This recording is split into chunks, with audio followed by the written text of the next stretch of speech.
क्या आपने कभी परमेश्वर के वचन को पढ़ा? यदि हाँ, तो क्या आपने कभी परमेश्वर के वचन में दानियल और भविष्यद्वक्ता और जैसे भविष्यद्वक्ताओं की पुस्तकों की ओर ध्यान दिया? जी हाँ, मैं समझ सकता हूं। इनमें परमेश्वर हमसे कुछ प्रतीकों के द्वारा बात करता है, जैसे समुद्र, पशु, पक्षियों और तारों और सूरज के द्वारा। यह समझना हमारे लिए मुश्किल हो सकता है। इसमें हम समझते हैं कि परमेश्वर ने हमसे इतिहास के बारे में बात करी है, लेकिन हम आज ध्यान दें, ये सिर्फ इतिहास नहीं बल्कि आज वर्तमान के लिए भी परमेश्वर अपने संदेशों को इसके द्वारा हमें देता है। आइए और जुड़िए हमसे। हम इस साल के दूसरे त्रिमास के सैबत स्कूल अध्ययन को पढ़ेंगे और जानेंगे कि भविष्यद्वक्ताओं की पुस्तकों को किस तरीके से पढ़ा जाए।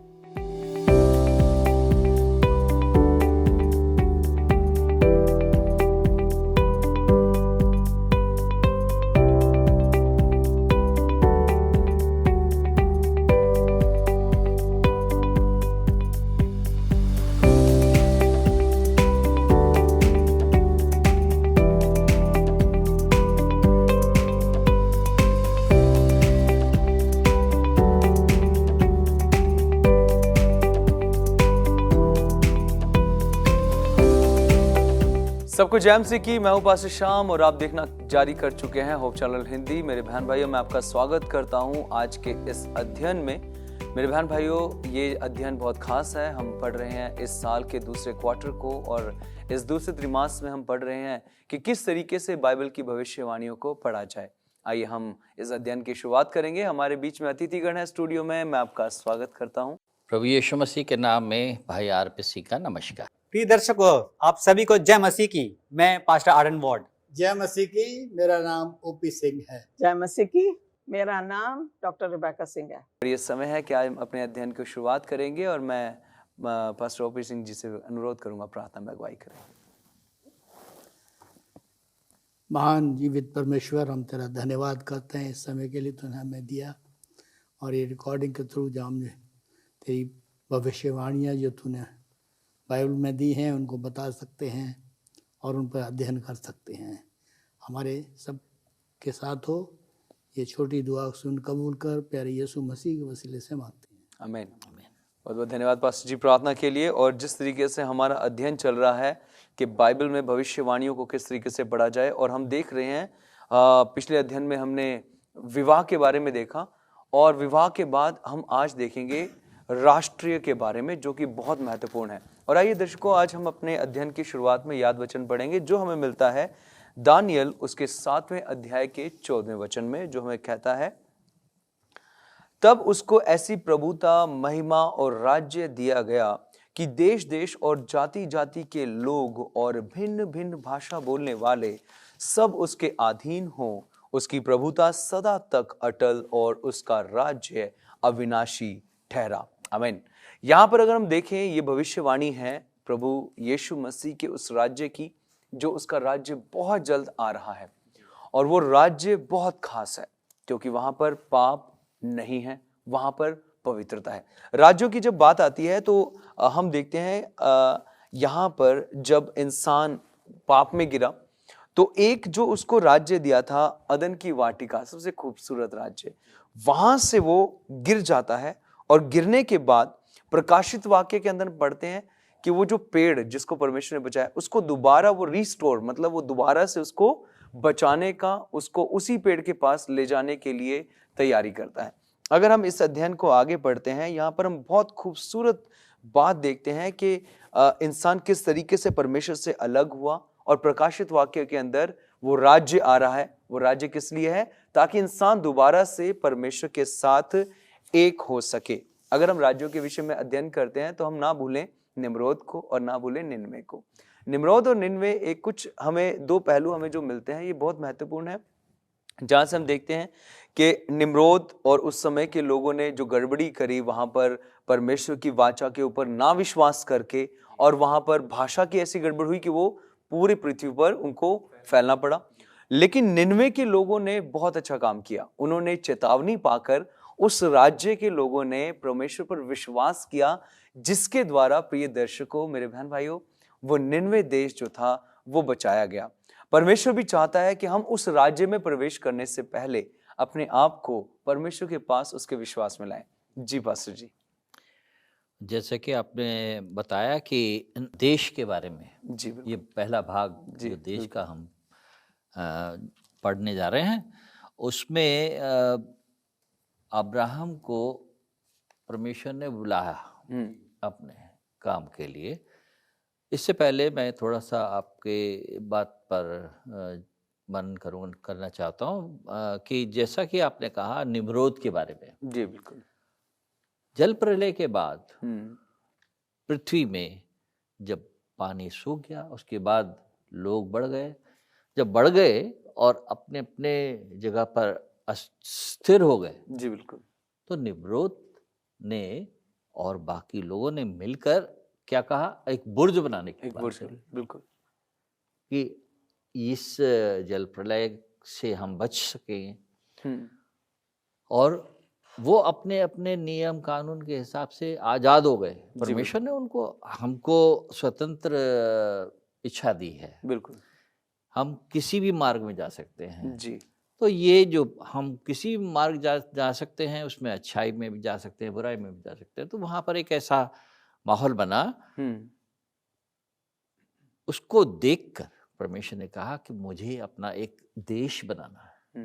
और इस बात के लिए अब्राहम को बुलाया। आमीन आमीन। जब वो अब्राहम को बुलाता है तो एक विधि और नियम के अनुसार उसको आगे बढ़ाता है। आगे बढ़ाता है, और बिल्कुल। वो विधि नियम पवित्र बाइबल में बड़ी साफ तरीके से लिखा हुआ है। यहाँ व्यवस्था विवरण की पुस्तक अगर हम पढ़ें जी।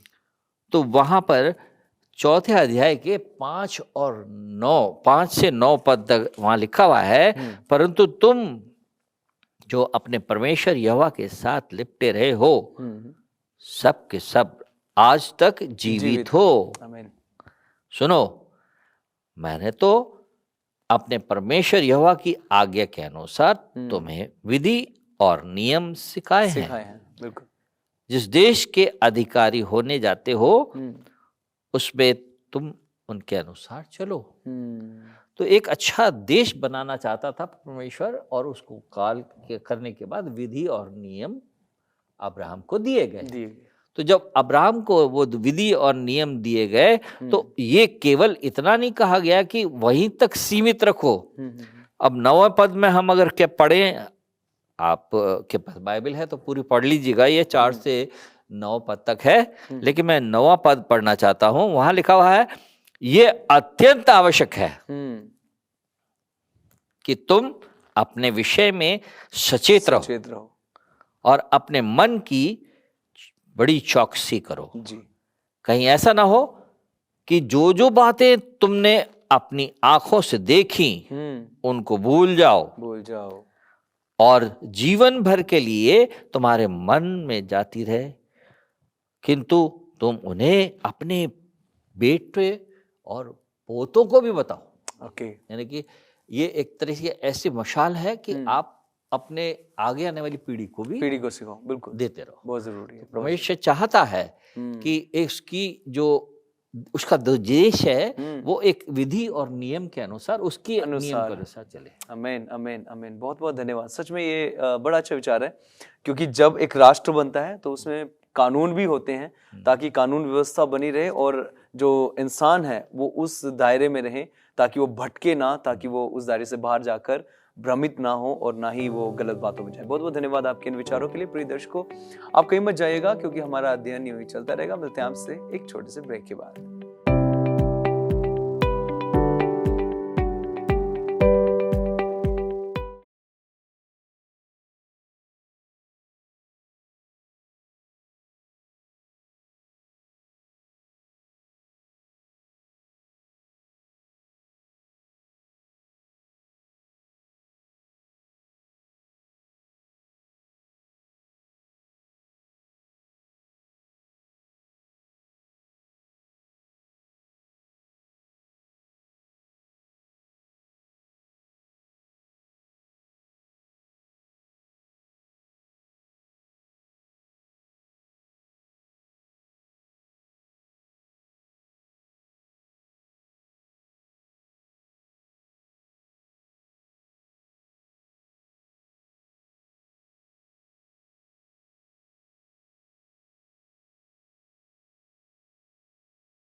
प्रिय दर्शकों, आपका स्वागत है। ब्रेक के बाद हमारी चर्चा चल रही है किस तरीके से परमेश्वर एक ऐसा राष्ट्र बनाना चाहता है जहां पवित्रता हो, जहां परमेश्वर की आज्ञाकारिता हो।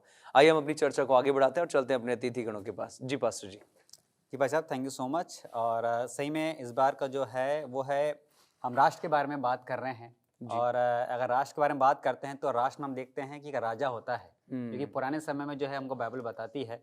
और यहाँ पे अगर हम देखते हैं तो व्यवहार का लेसन कहता है कि आपने जो मांगा वो दिया गया। देखिए, हमारा परमेश्वर जो है अनुग्रहकारी परमेश्वर है, प्रेमी परमेश्वर है। और यहाँ पे अगर हम देखते हैं कि जब जब उसके लोगों ने उससे मांगा तो उसने उनको दिया। अगर हम पहला शमूएल उसका 8 अध्याय पढ़ते हैं तो उसमें अगर हम पूरा अध्याय में देखें तो वहाँ पे बात करता है, इसराइल जो है वो परमेश्वर से एक राजा की मांग करते हैं जी। और ये जो है ये अन्य जातियों को देखते हुए जो है वो मांग करते हैं। और इससे जो वहाँ पे परमेश्वर का जो दास होता है, जो इसराइल की आओ भगत जो है करता है, या उनके बारे में एक याजक रहता है, नबी रहता है परमेश्वर का, उससे बहुत दुख लगता है। लेकिन परमेश्वर उसे भी एक आज्ञा देता है और मैं चाहता हूँ उसको पढ़ने के लिए। पहला शमूएल की पुस्तक उसका 8वां अध्याय और उसका 7वां वचन। यहाँ पे इस प्रकार से कहता है, और यहोवा ने शमूएल से कहा, वे लोग जो कुछ तुझसे कहें उसे मान ले, क्योंकि उन्होंने तुझको नहीं परंतु मुझी को निकम्मा जाना है कि मैं उनका राजा ना रहूं। देखिए मेरे प्रिय, अगर हम देखते हैं परमेश्वर ने, जैसे कि आपने बताया भाई साहब, अदन की वाटिका में परमेश्वर ने इतनी अच्छी वाटिका जो है उनको दी जी। और उसके बाद भी हम देखते हैं उन्होंने यहाँ पे गलती करी, फिर वो पृथ्वी पर जो है इनको गिरा दिया गया या लेकर आ गया। उसके बाद भी फिर हम देखते हैं यहाँ पे जब परमेश्वर ने इसराइली लोगों को चुना, उन्होंने फिर परमेश्वर के साथ जो है बलवा किया और उन्होंने कहा कि अब तू हमारा राजा नहीं, हमें कोई एक इंसानी जो है राजा दे। और अभी भी हम देखते हैं परमेश्वर यहाँ पे अपने दास के द्वारा कहना चाहता है कि उन्होंने तुझे नहीं बल्कि मुझे क्या है निकम्मा जाना है कि हो सकता है कि मैंने उनकी इच्छाओं को पूरा नहीं किया। लेकिन हम यहाँ पे हम देखते जा रहे हैं कि ऐसी कौन सी इच्छा थी जो परमेश्वर ने उनको पूरा नहीं किया। उन्होंने परमेश्वर से राजा की मांग की, परमेश्वर ने उनको राजा दिया। और परमेश्वर वहां पे भी जो है वो हमेशा, मेरे प्रिय, हम देखते हैं परमेश्वर जो है वो न्यायी परमेश्वर है।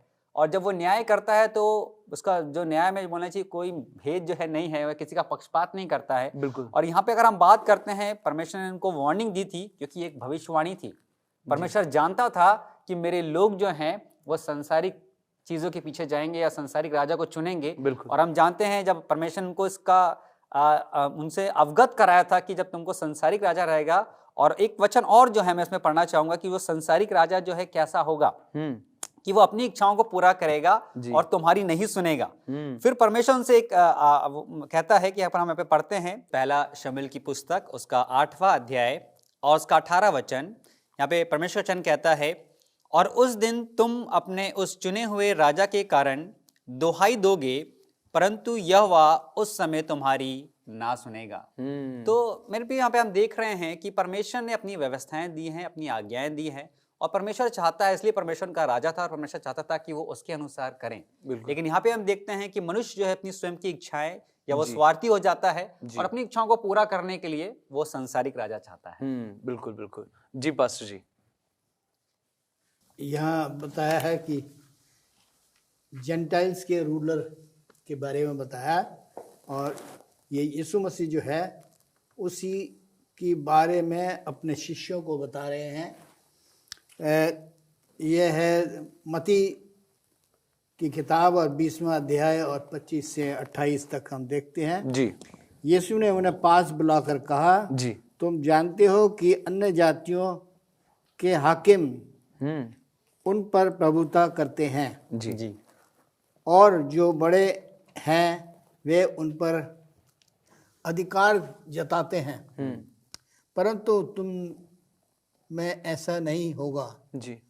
परंतु जो कोई तुम में बड़ा होना चाहे वह तुम्हारा सेवक बने, जी। और जो तुम में प्रधान होना चाहे जी वह तुम्हारा दास बने, जैसे कि मनुष्य का पुत्र वह इसलिए नहीं आया कि उनकी सेवा टहल की जाए, जी, परंतु इसलिए आया कि आप सेवा टहल करें जी जी। और बहुतों को छुड़ौती के लिए अपने प्राण दे।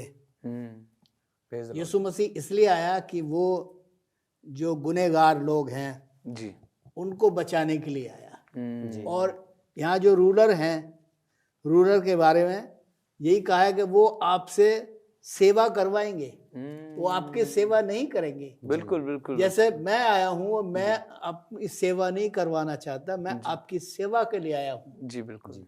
तो यीशु मसीह ने जो है रूलरों के बारे में ये वाचा कहा। जी बिल्कुल बिल्कुल बिल्कुल। और ये हकीकत है कि जब दूसरे राजा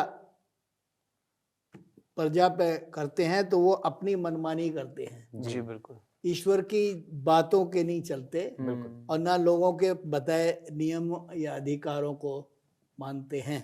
बिल्कुल। तो ये यीशु मसीह अपने जो लोग उनको जो थे उस टाइम के शिष्यों को जी ये बात बताना चाहता था। जी बिल्कुल बिल्कुल। बहुत बहुत धन्यवाद। सच में ये एक बहुत महत्वपूर्ण विषय है कि हमारा जो इस संसार का और पूरे ब्रह्मांड का जो राजा है वो इतना प्रेमी है कि उसने अपना एक पुत्र, इकलौता पुत्र दे दिया। लेकिन अन्य जातियों के जो राजा हैं, जिस तरीके से आपने बड़ी अच्छी बात कही कि वो सेवा करवाते हैं, करते नहीं। और यीशु मसीह कहते हैं मैं इसलिए इस धरती पर आया हूं ताकि मैं सेवा करूं। और उसने अपने शिष्यों को भी ये चीज सिखाई कि जिस तरीके से मैं तुम्हारी सेवा कर रहा हूं, तुम भी एक दूसरे की सेवा करो, क्योंकि वो उस राष्ट्र को जो बनाना चाहता है जहां हम मानव जाति एक दूसरे को अपने एक दूसरे के समान समझे, कोई भेदभाव वहां पर ना हो। बहुत बहुत धन्यवाद पास्टर जी आपके इन अच्छे विचारों के लिए। प्रिय दर्शकों, हमारा ये अध्ययन यूं चलता रहेगा, आप कहीं मत जाइएगा। मिलते हैं आपसे एक छोटे से ब्रेक के बाद।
प्रिय दर्शकों, आपका स्वागत है फिर से ब्रेक के बाद। और हम अध्ययन बहुत गहन कर रहे हैं कि किस तरीके से परमेश्वर एक खूबसूरत राष्ट्र चाहता है जहां पर राजा खुद हमारा सेवक बना है, और वो चाहता है कि हम भी सेवक बने, और चाहता है कि हम उस परमेश्वर के आज्ञाकारी हों, ताकि जो राष्ट्र बनाना चाहता है उसके अंदर परमेश्वर की भरपूरी से उपस्थिति देखी जाए। आइए हम अपने इस अध्ययन को आगे बढ़ाते हैं और चलते हैं डॉक्टर रेबेका जी के पास। जी ma'am. Thank you brother Shyam. मेरे पास जो है थर्सडे का है जी, लाइट टू द जेंटाइल्स। हम यहाँ देख रहे हैं लाइट, रोशनी, प्रकाश, अन्य जातियों के ऊपर प्रकाश चमकना। जी, अन्य जातियों के ऊपर प्रकाश। जी बिल्कुल। हमारे पास क्या है? रोशनी है। तो जो हमारे पास रोशनी है हमें उसका जो है पूरा प्रयोग करना है। रोशनी है परमेश्वर का वचन, आमीन, क्योंकि हमारे पास है। जी। अगर हम देखें कि जब एलिया जब था वो कहता कि मैं ही अकेला बचा हूं। जी बिल्कुल। परमेश्वर ने कहा तेरे अलावा और भी 7,000 लोग हैं। वो मेंशन कर रहा था अन्य जातियों को। अगर देखा जाए तो अब्राहम बुत परस्ती में था। जी, अन्य जातियों में से तो परमेश्वर ने उसको चुना और लेकर बाहर आया। ठीक है। रूथ है अन्य जातियों में से आई। उसने परमेश्वर को एक्सेप्ट किया। तेरा खुदा मेरा खुदा, तू जहां जाएगी वहां मैं जाऊंगा। बिल्कुल बिल्कुल। जो तू करेगी मैं वो करूंगी।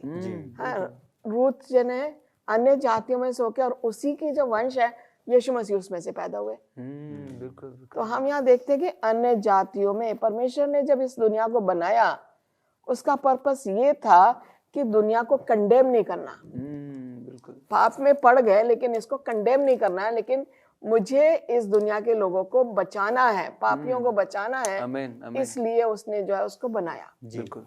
अगर हम देखें, हमारे दिमाग में आ जाता है, कभी कभी हम देखते हैं ये आदमी जो बहुत रास्तबाज है और मैं जो हूँ वैसी नहीं हूँ, मैं पापी हूँ, जी, मेरे अंदर वो हीन भावना आ जाती है। परमेश्वर नहीं चाहता कि मेरे अंदर वो हीन भावना आए। बिल्कुल। किसी को आप देख रहे हो कि आपने सोचा कि ये मेरे से अच्छा है, परमेश्वर ने आपको अपनी शक्ल में बनाया है। जी। परमेश्वर कहता अपने आप को किसी के सामने हीन मत करो, क्योंकि तुम मेरे चुने हुए वंश हो। आमीन। यहाँ पे जो परमेश्वर के लोग हैं, जी, एक और चीज अगर देखा जाए तो इजरायलियों का नेचर क्या था? जी, उन्होंने परमेश्वर से अलग हो गए, बुड़बुड़ाने लगे। जब उन्हें 12 जो भेजे स्पाई बिल्कुल। और 10 लोग जो हैं उसके खिलाफ हो जाते हैं, जी। मूसा को मारना मांगते हैं, कहते हम तो दूसरा प्रधान ले लेंगे। परमेश्वर बहुत गुस्सा हो जाता है, वो कहता मैं इसको तबाह कर दूंगा, पूरे राष्ट्र को मैं दूसरा राष्ट्र बनाऊंगा। मूसा क्या कहता है? उसने परमेश्वर को बताया कि तू धीरजवंत है और तू अगर इनको बर्बाद करेगा तो लोग क्या कहेंगे कि मिस्र से इसलिए निकाल के लाया था कि जंगल में इनको तबाह कर। और इसलिए जो है मूसा को बोलना पड़ा कि परमेश्वर जो तेरा नेचर है, तेरा जो चरित्र है, अब उसके मुताबिक रहे। ये लोग ऐसे लोग हैं, हठी लोग हैं, पाप में गिर जाते हैं, लेकिन तू जो है इनको नष्ट नहीं करेगा। और परमेश्वर ने कहा ठीक है, ये जो हैं जो ज्यादा वो कर रहे थे उनको तो नष्ट किया, लेकिन परमेश्वर ने उनको क्षमा भी किया। बिल्कुल, बिल्कुल। तो यहाँ पे हमारे पास जो है ये नंबर्स गिनती 14 अध्याय 17 से 21 में मूसा किस तरीके से परमेश्वर के सामने कह रहा है जी, कि तू इन लोगों के साथ धीरजवंत रहा, जी, इन लोगों के लिए लड़ रहा है। और हम देखते हैं कि मूसा को जो 40 साल जो उसने ट्रेनिंग ली है चरवाहा बन के, जी, बिल्कुल। वो यही था धीरजवंत होने के लिए। आमीन। और परमेश्वर को वो वही दिखा रहा है। और हम यहाँ पे देख रहे हैं दूसरी चीज जो है रेवलेशन प्रकाशित वाक्य 18:1-4 में अगर हम देखें जी, और प्रकाशित वाक्य 14 का 8 और 9 आयत में अगर हम देखें तो वहां पे एक ही चीज बताई गई है और वो है बाबुल शहर के बारे में। जी, या गिर पड़ा वो बड़ा बाबुल गिर पड़ा। बिल्कुल, ओके। बिल्कुल। यहाँ पे हम देखते हैं आजकल जो जमाने में हो रहा है, बाबुल क्या है? जैसे कि हमने निम्रौद के बारे में देखा और हमने देखा बाबुल में गड़बड़ी हो गई, भाषाओं को करा गया। तो वो बाबुल जो है गड़बड़ी वाली जगह है। जी, हम लोग जो पाप में पड़ जाते हैं, हम गड़बड़ी, हमारे अंदर कंफ्यूजन पैदा हम अपने आप करते हैं। जी, बिल्कुल। और शैतान हमें बरगलाता है और वो हमारे को ऐसा कर देता है कि हम उसको क्या करें, उसी की तरफ हम चले जाते हैं। लेकिन परमेश्वर के लहू से हमें बचाया गया है। उसके लहू से हम पापियों को उद्धार हुआ है। मैम, ये अच्छे विचार हैं आपके। और जिस तरीके से हम देखते हैं, आपने इन बातों के बीच में बहुत महत्वपूर्ण बातें कही हैं कि परमेश्वर जो नेशन चाहता है, जो राष्ट्र चाहता है, वो ये चाहता है कि हम उस परमेश्वर की आज्ञाकारिता को और उस परमेश्वर के साथ अपने जीवन बिताने को आए। अब यहाँ पर आपने जिस तरीके से बोला गिर गया वो बड़ा बेबीलोन, गिर गया, तो यहाँ पर और परमेश्वर हमें क्या समझाता है और इससे आपका जो है, आप इससे क्या समझते हैं? जी, अगर हम देखें प्रकाशित वाक्य 14 अध्याय की 6 से 12 में, जी मैम, वहां पे 3 फरिश्तों का पैगाम है जी, और दूसरा फरिश्ता जो है ये पैगाम दूसरे फरिश्ते को जाहिर करता है। जी, पहला फरिश्ता बोलता है fear God and give glory to him, परमेश्वर का भय मानो और उसकी महिमा करो। ओके। लेकिन दूसरा कह रहा है, ये हमें चेतावनी दे रहा है। बिल्कुल। ये चेतावनी क्यों दे रहा है? क्या कह रहा है यहाँ पे? ये गिर पड़ा वो बड़ा बेबीलोन गिर पड़ा जिसने अपने व्यभिचार की कोप में मदिरा सारी जातियों को पिलाई है। 18 में देखें तो यहाँ पे वही सेम मैसेज हमारे पास फिर आ रहा है। गिर गया बड़ा बेबीलोन, गिर गया वह दुष्ट आत्माओं का निवास और हर एक अशुद्ध आत्मा का अड्डा और हर एक अशुद्ध घृणित पक्षियों का भी अड्डा हो गया है। व्यभिचार की भयानक मदिरा। ना व्यभिचार क्या है? हम एक बार पाप में गिरते हैं, जी, अंधकार में गिर रहे हैं। अंधकार क्या है? पाप। पाप है, बिल्कुल। और जब हम अंधकार में गिरते चले जाते हैं, जी। हमारे को ये चेतावनी दे रहा है कि हमें ऐसे लोगों से दूर रहना है जी बिल्कुल। जो कि पाप में है, जो आपको पाप की ओर धकेल रहे हैं। आपको उनसे अपने आप को दूर कर लेना है, जी। क्योंकि कह रहा है चेतावनी दे रहा है हमें, बिल्कुल। आप उसमें से निकल कर आ जाओ बाहर, क्योंकि परमेश्वर का जो है, परमेश्वर आपके लिए इंतजार कर रहा है, खुले बाहों से वो इंतजार कर रहा है। और हम जो है एक बार पाप में गिर रहे हैं तो गिरते चले जा रहे हैं, जी बिल्कुल बिल्कुल।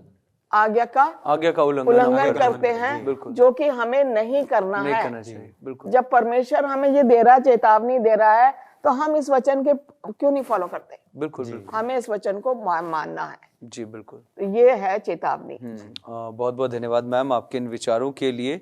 परमेश्वर नहीं चाहता कि हम आत्मिक व्यभिचार में जो है वो गिरें इन अंत के दिनों में। मैं शुक्रिया अदा करता हूं आप सबका हमारे साथ इस पैनल में जुड़ने के लिए, और प्रिय दर्शकों आपका भी बहुत बहुत धन्यवाद कि आपने इस स्टडी को बड़े ध्यान से सुना है। आइए हम आपके इस लेसन के अंत में जाएंगे, और मैं अनुरोध करूंगा डॉक्टर रेबेका मैम से कि वो प्रार्थना में अगुवाई करें। आइए प्रार्थना करें। हे हमारे स्वर्गीय महान परमेश्वर पिता, हम तेरा धन्यवाद देते हैं कि तूने हमें ये मौका दिया कि हम इस प्रचार को आगे बढ़ा सकते हैं, और हम लोग जो पैनल में बैठे हैं तो वो हमारी अगुवाई कर रहा है। तेरा धन्यवाद हो ताकि हम इसको आगे बढ़ाते चले जाएं और ये प्रचार लोगों तक पहुंचे और बहुत सी रूहें तेरे आसमानी बादशाहत के लिए बचाई जा सके। यही हमारी प्रार्थना है, सुनो ग्रहण कर। आमीन। बहुत बहुत धन्यवाद मैम प्रार्थना के लिए। प्रिय दर्शकों आपसे हम मिलेंगे अगले अध्ययन में, तब तक आप सबको जय मसीह की।